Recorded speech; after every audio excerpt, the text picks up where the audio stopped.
Darwis, STMSI. Saya dari pengawas ketenagakerjaan Dinas Tenaga Kerja dan Transmigrasi Provinsi Sulawesi Selatan. Kebetulan pada pagi hari ini saya dipercayakan untuk membawakan materi terkait dengan K3 bahan kimia berbahaya di tempat kerja.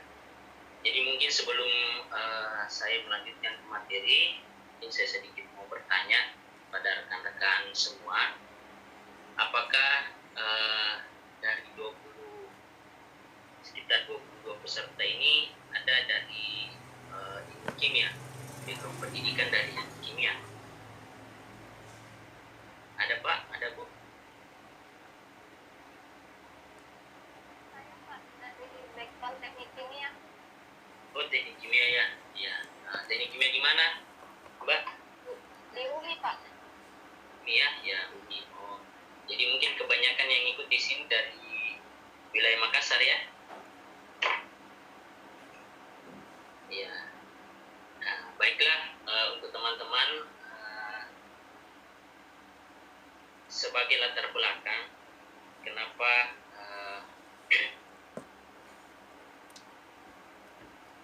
Kemenaker nomor 187/1999 ini diterbitkan oleh Kementerian Ketenagakerjaan dengan mengingat bahwa sebagaimana kita ketahui bersama bahwa yang namanya kegiatan industri, baik itu yang mengolah, menyimpan, mengedarkan, mengangkut dan mempergunakan bahan-bahan kimia berbahaya, itu seiring dengan perkembangan zaman itu akan terus meningkat ya, sehingga sangat berpotensi menimbulkan yang namanya bahaya besar baik itu industri, tenaga kerja, lingkungan maupun sumber daya yang ada di sekitar perusahaan.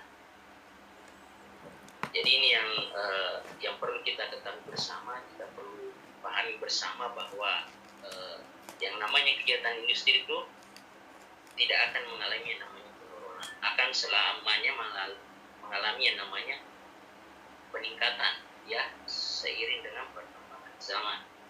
Kemudian yang melatar belakangi kenapa Permenaker 189/1999 ini diterbitkan, di mana sebagian besar industri yang bersumber dari instalasi baik itu potensi bahaya besar atau kita kenal dengan major hazard installation, yang antara lain terdapat pada petrochemical works, chemical works, LPG storage, explosive manufacture, use of chlorine, pesticide factory, major storage of gas and flammable liquids, di mana sering kita jumpai di industri-industri dan baik pengelolaan pabrik LPG, kemudian pabrik-pabrik yang dengan bahan-bahan yang mudah meledak, kemudian penggunaan chlorine dan pabrik-pabrik yang memproduksi pestisida dan bentuk-bentuk cairan yang mudah terbakar, mudah meledak, itu yang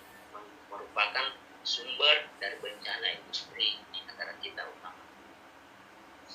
Kemudian inti daripada Permenaker atau Kemenaker 189 ini, 1999 ini adalah bagaimana kita mengendalikan bahan kimia berbahaya. Kita di sini adalah pengurus atau pimpinan perusahaan. Jadi yang namanya di perusahaan ada bahan kimia, maka wajib hukumnya terkait dari aturan pemerintah bahwa Permenaker 189 ini merupakan tombak dalam penanganan dan pengendalian bahan kimia berbahaya di tempat kerja, di mana kita ketahui bersama bahwa Permenaker 189 ini yang terkait dengan pengendalian bahan kimia berbahaya itu mempunyai turunan. Ada SE Menaker Trans nomor 140/PPK/KK/2/2004 tentang pemenuhan kewajiban syarat-syarat keselamatan dan kesehatan kerja di industri kimia, di mana di situ dijelaskan potensi bahaya besar ya, major hazard installation. Kemudian diterbitkan Permenaker nomor 3/1985 tentang keselamatan dan kesehatan kerja pemakaian asbes. Asbes juga banyak kita gunakan oleh pengusaha dalam pengelolaan berbagai jenis pakaian dan lain sebagainya.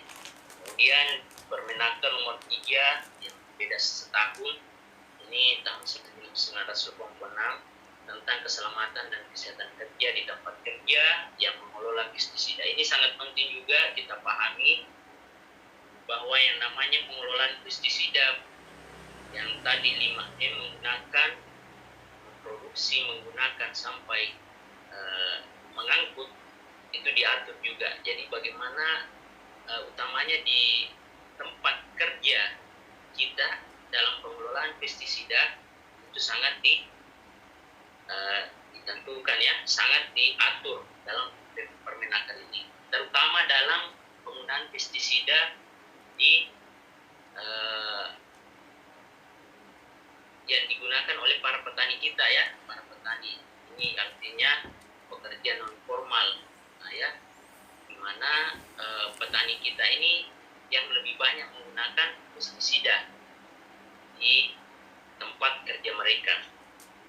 Kemudian ada Kepdirjen PP nomor 84 PPK garing angka Romawi 10 tahun 2012 tentang tata cara penyusunan dokumen pengendalian potensi bahaya besar dan menengah.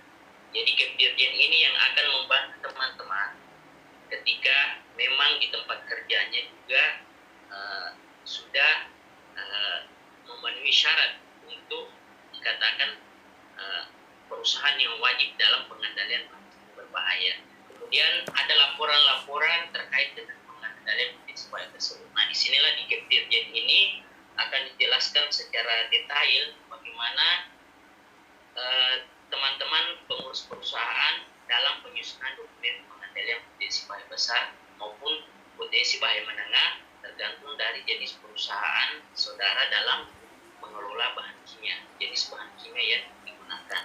Jadi nanti dijelaskan semua apakah perusahaan tempat kerja kita itu berada dalam kategori potensi bahaya besar atau masuk dalam kategori bahaya menengah. Dan tidak ada bahaya menengah, bahaya kecil ya, jadi dia masuk tetap dalam potensi bahaya menengah. Kemudian ada Kepdirjen PNK 3 nomor K001 garing PPK garis mendatar PNK 3 garing angka Romawi 5 garing 2014 tentang petunjuk teknis potensi bahaya besar, bahaya instalasi atau fasilitas di perusahaan.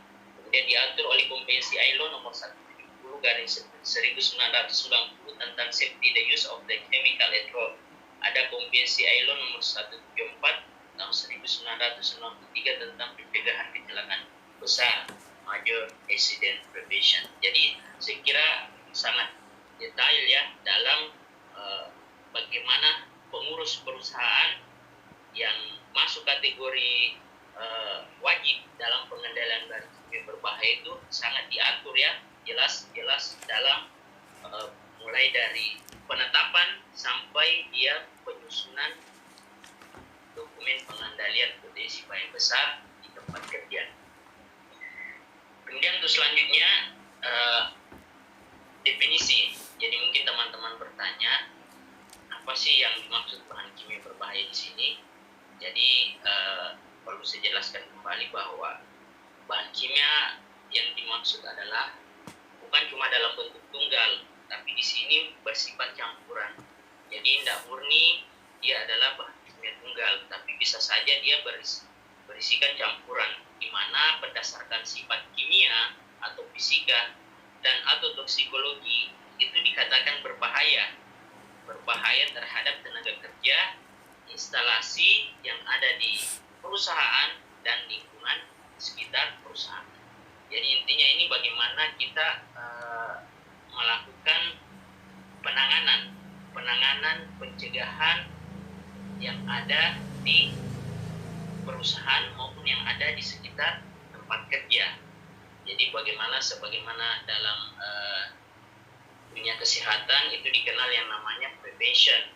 Ada namanya prevention, ada tingkat pencegahan. Jadi sebelum yang namanya penyakit masuk ke dalam tubuh seseorang itu ada namanya prevention ya, pencegahan terhadap penyakit.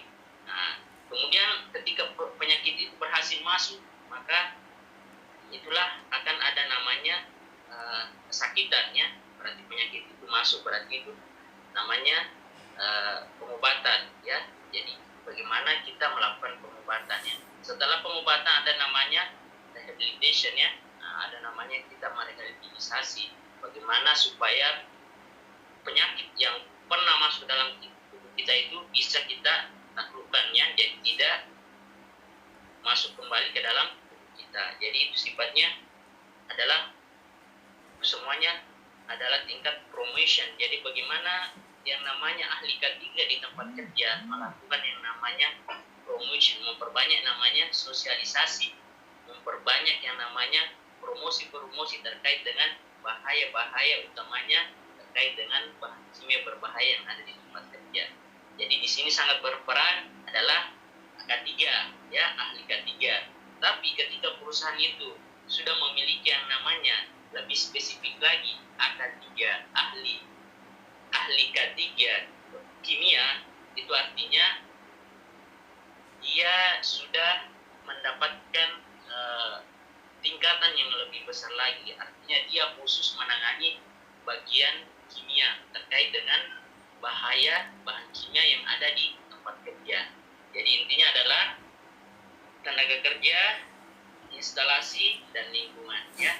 Nah, jadi bukan cuma tenaga kerjanya saja yang mau dilindungi, tapi terkait dengan aset-aset dan peralatan-peralatan yang digunakan dalam produksi di tempat kerja, serta lingkungan manusia sumber daya yang ada di sekitar.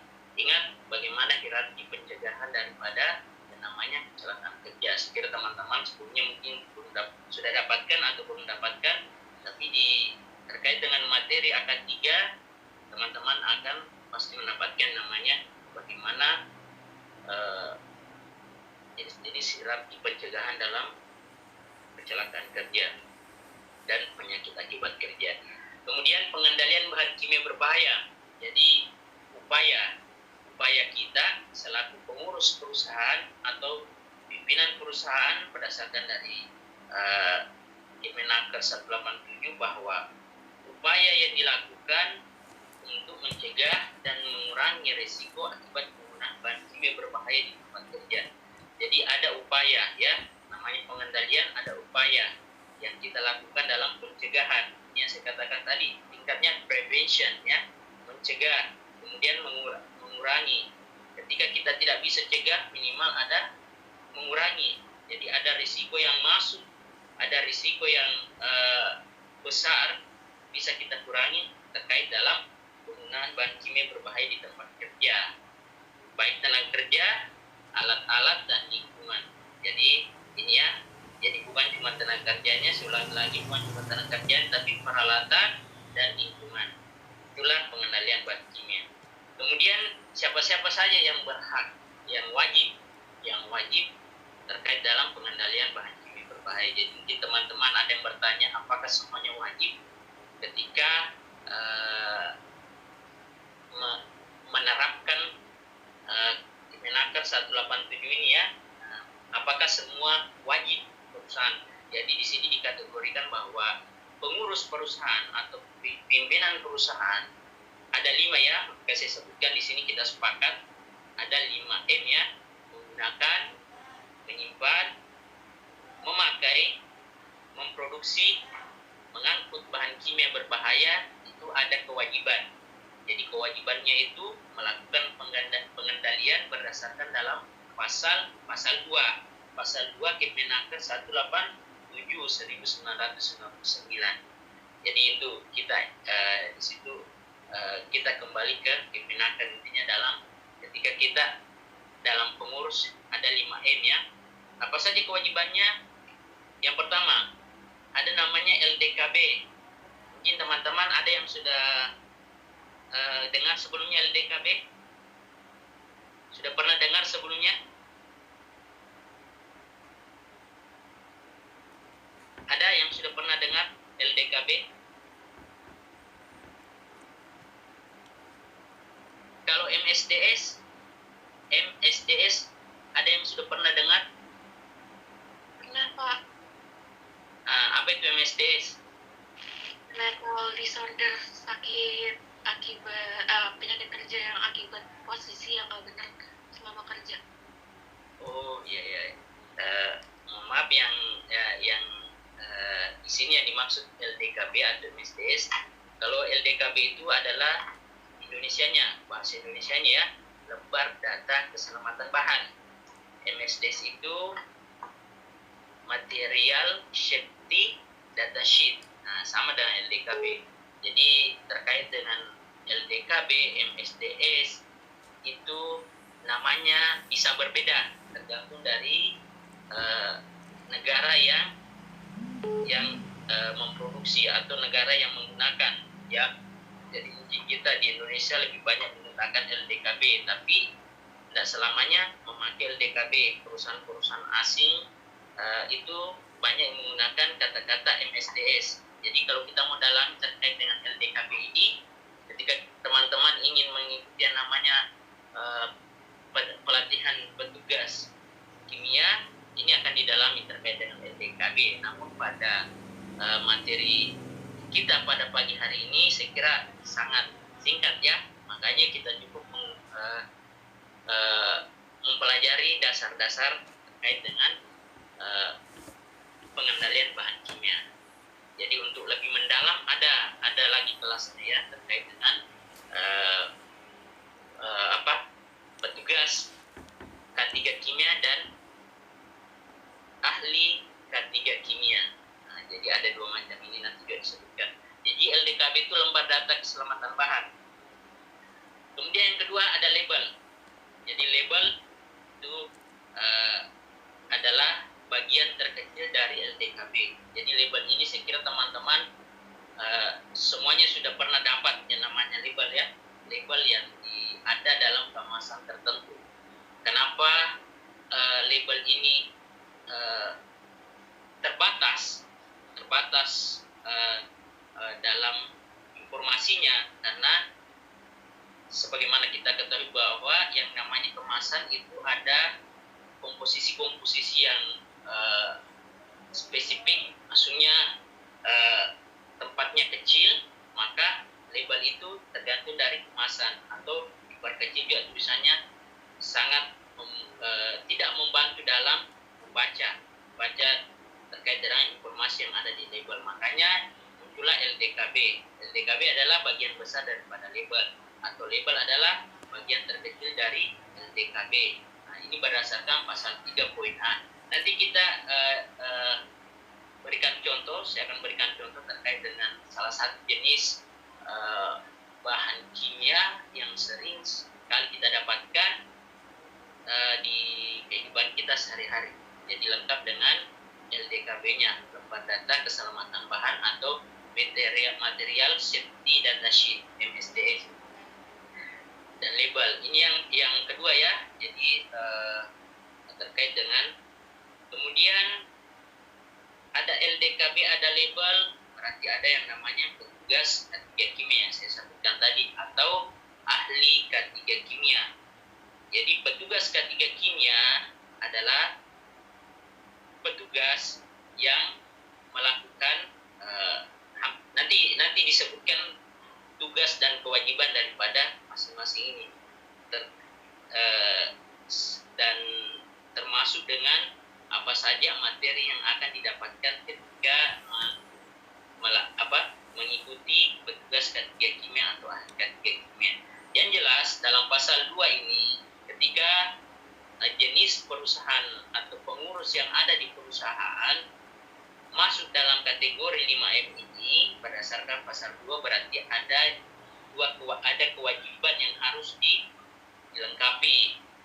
Ada LDKB, ada label, ada petugas K3 kimia atau ada ahli K3 kimia. Jadi ada 4 ya. Jadi inti daripada materi kita pada pagi hari ini terkait dengan K3 bahan kimia berbahaya itu ada LDKB, ada label. Jadi intinya saja kalau kita terima materi terkait dengan bahan kimia, ingat ada LDKB, ada label, ada petugas K3 kimia, dan ada ahli K3 kimia. Ini semuanya ada dalam pasal 3 poin A dan UID di Kemenaker 187/1969 tentang pengendalian bahan kimia berbahaya di tempat kerja. Jelas ya?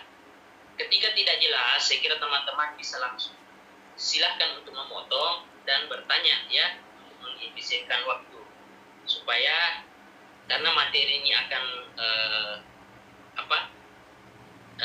cukup padat materinya, maka ketika ada yang tidak jelas silahkan langsung bertanya ya. Kita masuk yang pertama adalah lembar data keselamatan bahan berdasarkan pasal 4 ya. Apa saja yang dimuat atau yang terkandung dalam LDKB? Pertama adalah identitas bahan dan perusahaan. Jadi sangat diperlukan identitas daripada bahan kimia yang kita gunakan. Kemudian nama perusahaan lengkap dengan sesuai dengan akte pendirian perusahaan supaya tidak ada kesalahan. Jadi saya kira teman-teman paham terkait dengan nama perusahaan itu harus disesuaikan ya. Kemudian ada komposisi bahan. Bahannya terdiri dari apa saja. Kemudian identifikasi bahaya. Saya kira teman-teman juga sebelumnya sudah mendapatkan materi terkait dengan HAT identification atau identifikasi bahaya. Jadi biasanya bersamaan dengan materi risk assessment ya, penilaian risiko. Jadi ini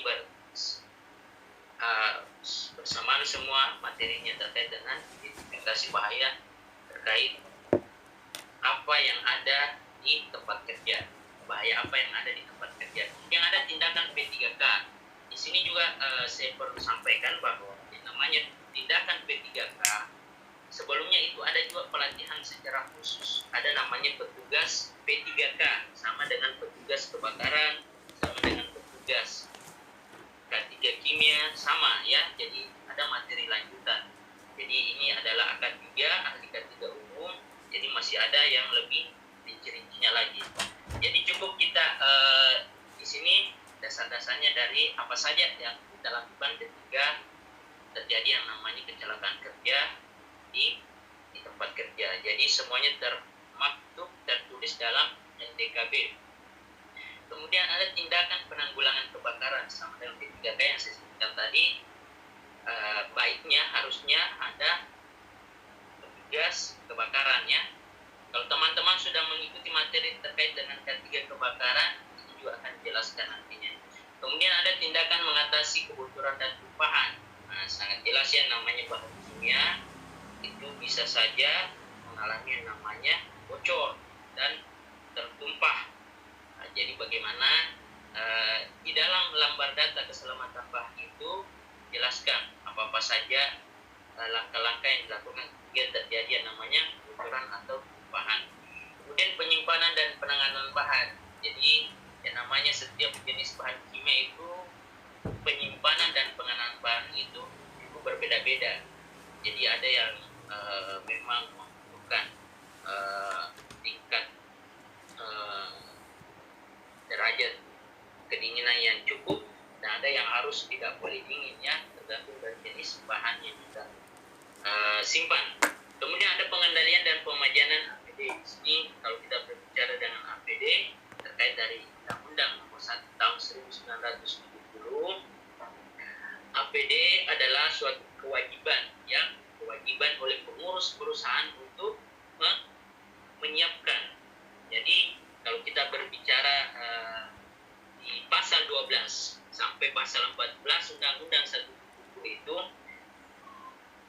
ada beberapa kewajiban pengusaha, ada beberapa kewajiban pengurus perusahaan terkait dengan APD, alat pelindung diri, di mana seorang pekerja bisa melakukan yang namanya keberatan kerja bila meragukan APD yang dibagikan oleh perusahaan itu tidak sesuai. Nah, jadi ini termasuk salah satu tugas teman-teman AK3 ya, yang sampai kita beli atau mengedarkan APD ke para pekerja yang tidak sesuai. Jadi jangan salah ketika ada tuntutan dari pekerja terkait dengan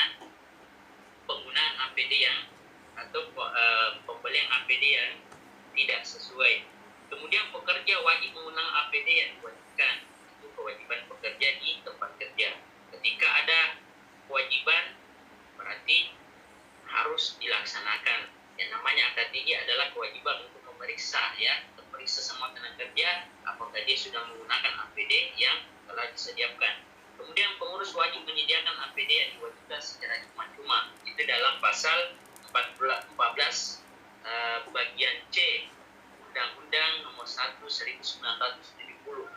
Jadi gratis ya, alias gratis secara cuma-cuma. Jadi tidak ada APD yang dibeli sendiri oleh pekerja. Jadi wajib semua disediakan oleh perusahaan. Itu. Kemudian jenis APD di bahan kimia itu ada juga jenisnya ya, yang namanya masker. Itu tidak sembarangan masker juga yang dipakai ya, apalagi dalam pemajanan yang ada di bahan kimia atau tempat bahan kimia kita berada, itu ada ketentuan tertentu berapa lama kita terpajan di tempat tersebut ya. Ada tergantung dari jenis bahan kimia, ada yang maksimal 5 jam dalam sehari atau 30 jam dalam seminggu. Itu tergantung dari jenis bahan kimia yang digunakan, kemudian tingkat APD yang digunakan ya. Itu semua dijelaskan dalam lembar data keselamatan bahan. Kemudian yang ke-9, sifat fisika dan kimia sangat perlu juga dijelaskan terkait dengan bahan kimia yang kita pakai. Kemudian stabilitas dan reaktivitas bahan.